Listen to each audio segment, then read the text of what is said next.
너무 낙관론이 아닌가 싶어요. 한국 경제의 방향성은 우상향보다는 우하향으로 가려고 하는 지금 모멘텀이 상당히 강한 것 같다. 일단 투자를 하셨으면 한숨 쉬고 낙담하지 마시고 잊어버리시라는 말씀을 제가 꼭 드려요.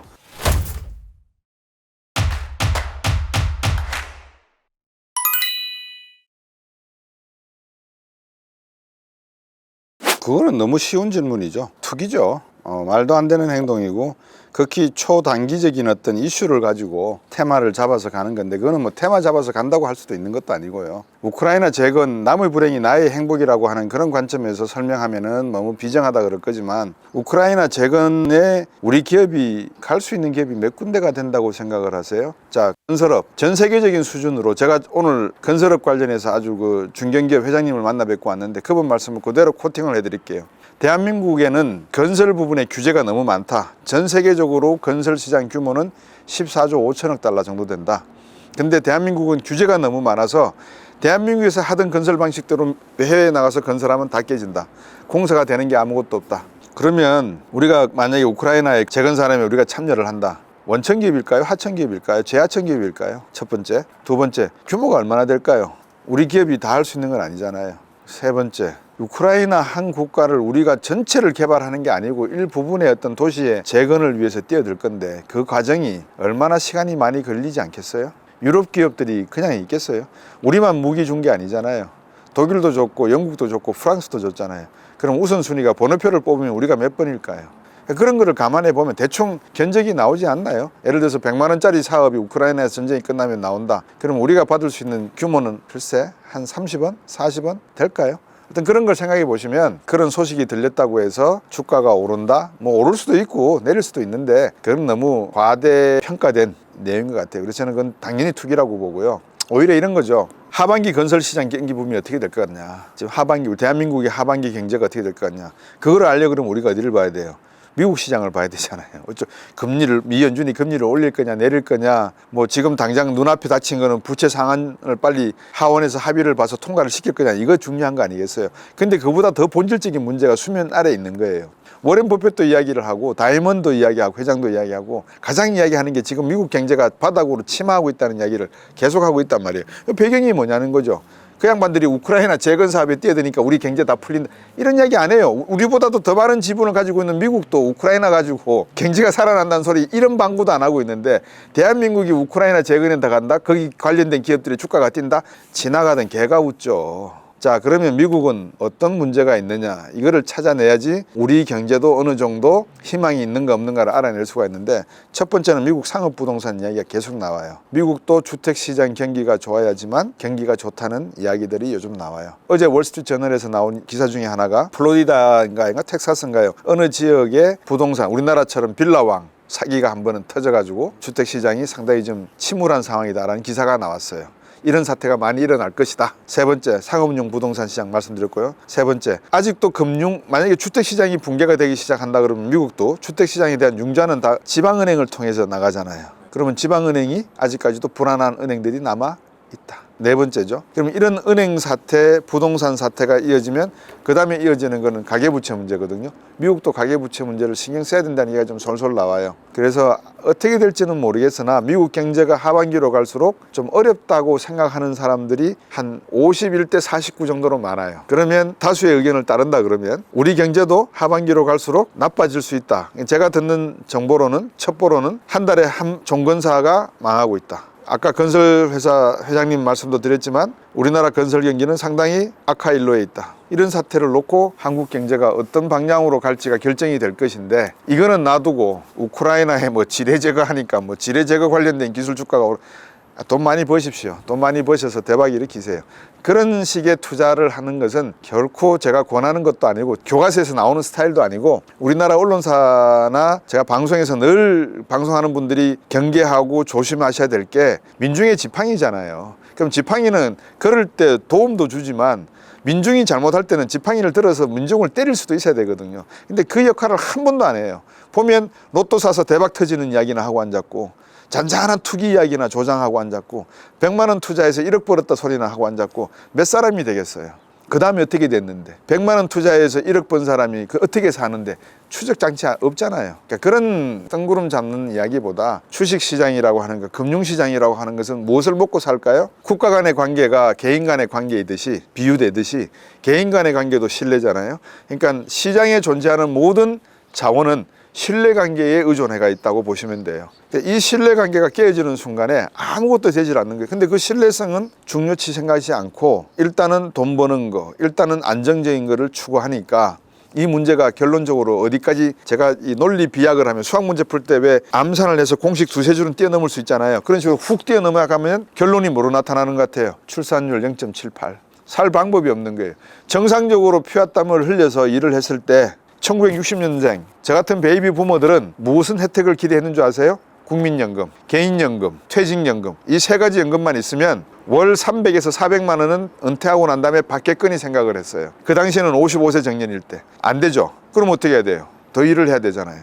생명이 늘어났죠. 더 일을 해야 되잖아요. 근데 요즘 출산율이 0.78이야. 그러면 이게 나중에 어떤 식으로 갈지에 대한 고민이, 원인이 어디에서 나온가를 우리가 한 번은 논리 비하이라고 말씀을 드리는데 주식 이야기를 하셨는데 우크라이나 이야기를 하셨는데 출산율까지 가게 된 건 그 중간에 많은 것을 생략을 했지만 핵심은 진짜 우리가 해야 될 일이 무엇인가에 대한 논의를 민중의 지팡이 언론이나 방송에서 국민들에게 알려줘야 된다는 거예요. 선동하지 말고 앉아서 생각하게끔 이야기를 해주셔야 된다는 거예요.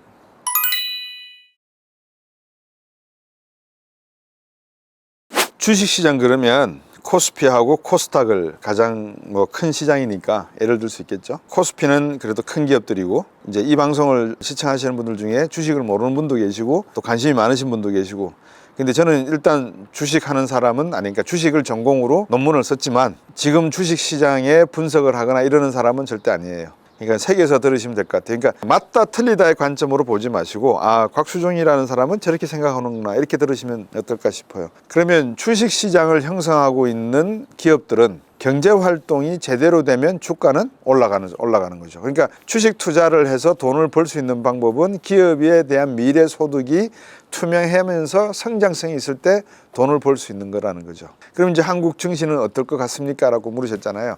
그럼 거꾸로 질문을 이렇게 드리면 되죠. 하반기 한국 경제가 좋아질까요? 나빠질까요? 그럼 한국은행이 벌써 이야기했잖아요. 1.8 이상 했는데 떨어뜨려야 될 것 같다. IMF도 1.5에서 1.3으로 떨어뜨렸어요. 그러면 그 말은 하반기로 갈수록 경제가, 세계 경제가 안 좋고 한국 경제도 어려워진다. 그런데 기업이 실적을 낸다? 실적 내는 기업도 있겠죠. 근데 실적 내는 기업보다 못 내는 기업들이 더 많다. 그러면 증시는 그런 예측을 가지고도 하지만 투기적 요인도 존재를 해요. 해지 레이쇼를 수학적으로 계산해내면 투기적 요인이 요만큼 붙어 있어요. 전체의 한 20% 정도는 붙어 있어요. 해지 레이쇼를 계산하는데. 그러면 투기적 요인이 존재해야 되기 때문에 나이브 투자자들, 그러니까 원래 투자하는 분들이 존재를 할 수 있어요. 왜? 다른 사람들은 가격이 다 떨어질 거라고 예상을 하고 있는데 이 사람만큼은 가격이 오를 거라고 생각을 해. 그러면 이 투기적 사고를 가진 사람한테 누군가는 물건을 팔아야 되잖아요. 그래야 제로섬 게임이 되는 거 아니에요. 그러니까 투기적 수요자도 존재해야지만 시장이 존재한다는 거는 이해가 되는 거죠. 자, 그러면 한국 경제가 많은 사람들이 하반기로 갈수록 안 좋다. 증거 1, 무역수지 적자가 14개월 연속 마이너스. 다시 말하면 중국이 리오프닝 했음에도 불구하고 중국 시장이 그렇게 단단하게 가지 못하고 있는 것 같다. 현재 예측도 그렇게 나온다. IMF나 주요 투자은행들이 중국이 무난히 5%는 달성할 수 있을 거라고 이야기는 계속하고 있지만 퀘스천 마크다. 왜? 중국에서 공개적으로 투명하게 나오는 데이터는 아무것도 없다. 그래서 중국 경제와 세계 경제의 방향성이 아직도 불확실성의 먹구름 속에 갇혀 있기 때문에 첫 번째. 두 번째 증거. 우리나라 환율이 한때 1,300원 밑으로 내려갈까 하다가 안 내려가고 지금 1,320원, 30원대 이렇게 있어요. 이걸 뭘 말하느냐. 달러화가 강하다가 약해지기 시작을 했는데, 그럼 우리나라 환율이 가치가 있어져야 되면 1,300원 하던 게 1,200원, 1,100원으로 떨어져야 되는데 안 떨어지고 있어요. 그 말은 수출도 안 되지, 한국 경제에 뭔가 이상한 조짐이, 지연내관이 있지. 그러니까 얘가 언제 터질지 모르겠어. 그러니까 일단은 경계 경보 상태, 이 의미예요. 그러면 세 번째, 그 위험 지연내관이라는 게 뭔데? 첫째, 가계부채 1,800조에서 1,900조에 달하는 가계부채가 지연내관. 두 번째, 부동산 시장 경기 침하. 세 번째, 내수시장 경기 둔화. 보세요. 서울 시내에 팬데믹이 나오기 전까지만 해도 명동은 중국 사람, 일본 사람, 뭐 태국, 베트남 사람들까지 꽉 차 있었어요. 없어요 지금. 강남의 공실률 한번 보세요. 그러니까 경기가 그만큼 죽어 있는 거예요. 그래서 이 세 가지만 말씀을 드려도 한국 경제의 방향성은 우상향보다는 우하향으로 가려고 하는 지금 모멘텀이 상당히 강한 것 같다. 그런데 증시가 올라간다? 한국이 세계적으로 발전시킨 기술이 있는가? 한국이 세계적으로 유일하게 가지고 있는 이 기술이 곧 상용화될 수 있는 게 무엇이 있는가? 저한테 말씀을 주시면 제가 인정을 해드릴게요. 근데 없는 것 같아요. 배터리, 반도체, 반도체도 시스템 반도체가 아닌 메모리 반도체. 배터리, 음극재는 중국의 CATL이 꽉 잡고 있고 양극재가 있고 새만금의 IRA 법안 때문에 중국이 우리나라 배터리 업체하고 합작을 해서 한미 FTA를 다리를 삼아서 미국에 수출하려고 하니까 앞으로 전라북도 새만금 지역에 배터리 공장의 투자가 늘어날 것이야. 그러니까 배터리 공장에 대한 투자는 상승? 이런 식으로 추론하기 시작하면 너무 낙관론이 아닌가 싶어요. 그래서 저는 한국 증시의 향방은 앞에서 말씀드린 기본 원칙. 무엇이 원칙이냐? 기업이 잘 나갈 것인가 못 나갈 것인가. 그러면 한국 경제가 세계 경제 속에 있으니까 미국 경제, 중국 경제가 개선될 거냐 악화될 거냐 이런 걸 따져서 놓고 보면 그렇게 긍정적이지 못하더라. 그럼에도 불구하고 증시가 좋을 건가? 좋을 수 있다. 왜? 투기적 요인 때문에. 그렇지만 투기적 요인은 우리가 흔히 버블이라고 표현하고 버블이 깨지면 시장은 큰 혼돈에 빠진다.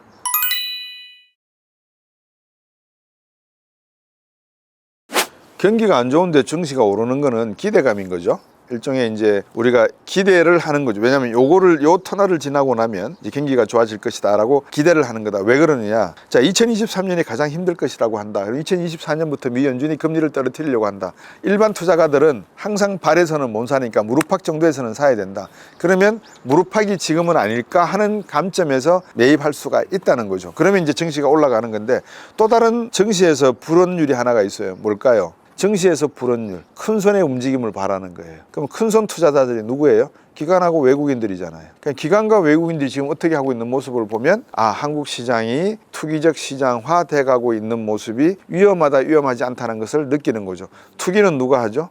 기관이 투기를 하나요? 외국인이 투기를 하나요? 개인이 해요. 기관과 외국인들은 일정한 알고리즘 판이 있기 때문에 그 알고리즘 프로그램 매매하는 트레이딩 포맷 안에서 놀아야지 혼자 잘못 놀다가 버튼 잘못 눌러가지고 회사 전체가 날아간 경우도 있잖아요. 그래서 투기적 거래는 주로 안 하는 게 외국인과 기관이다. 이렇게 보시면 돼요. 그렇기 때문에 개인들 중에 투기하는 분들은 피해를 많이 입을 수 있는 기간이 지금 이렇게 확 펼쳐지고 있는가 하는, 제가 이런 말씀을 드리는 이유는 개인 투자가들에게 좀 조심하시라고. 너무 종목이 오른다고 해서 거기에 뛰어들었다가는 낭패를 볼 가능성이, 낭패를 본다가 아니라 낭패를 볼 확률이 다른 때보다 높기 때문에 자기가 피땀 흘려서 쌈짓돈 마냥 모은 돈을 100만 원, 200만 원 넣는 게 주식시장인데 개인 투자가들이 손해를 보면 위험하다. 두 번째, 일단 투자를 하셨으면 내가 100만 원을 샀는데 50% 빠져서 50만 원이 되었다. 한숨 쉬고 낙담하지 마시고 잊어버리시라는 말씀을 제가 꼭 드려요. 다시 말씀드리면 한국 경제가, 국가가 존재하는 난 기업은 망하지가 않아요. 어떤 기업? 가치 있는 기업과 성장하는 기업은 망하지가 않아요. 그러면 그런 기업에다 투자를 했다 그러면 한때 주가가 50% 빠졌다 30% 빠졌다 해서 낙담하지 말고 그냥 키핑, 적금 들어놓고 잊어버리는 생각하고 있으면 언젠가는 그 원가를 복원하고 수익률을 낼 때가 있다 라는 말씀은 꼭 드리고 싶어요. 그래서 일희일비하지 말고 남의 말에 여러분들 친구들이 야, 이 주식 사면 좋더라 하고 하는 단계까지 정보가 내려와 있으면 대한민국 사람들 전체가 다 알고 있다는 거, 그러니까 그 정보는 더 이상 정보가 아니라는 거, 그런 점을 생각을 해서 본인이 공부하고 투자를 해서 책임을 지는 그런 주식시장이 되었으면 하는 생각이죠.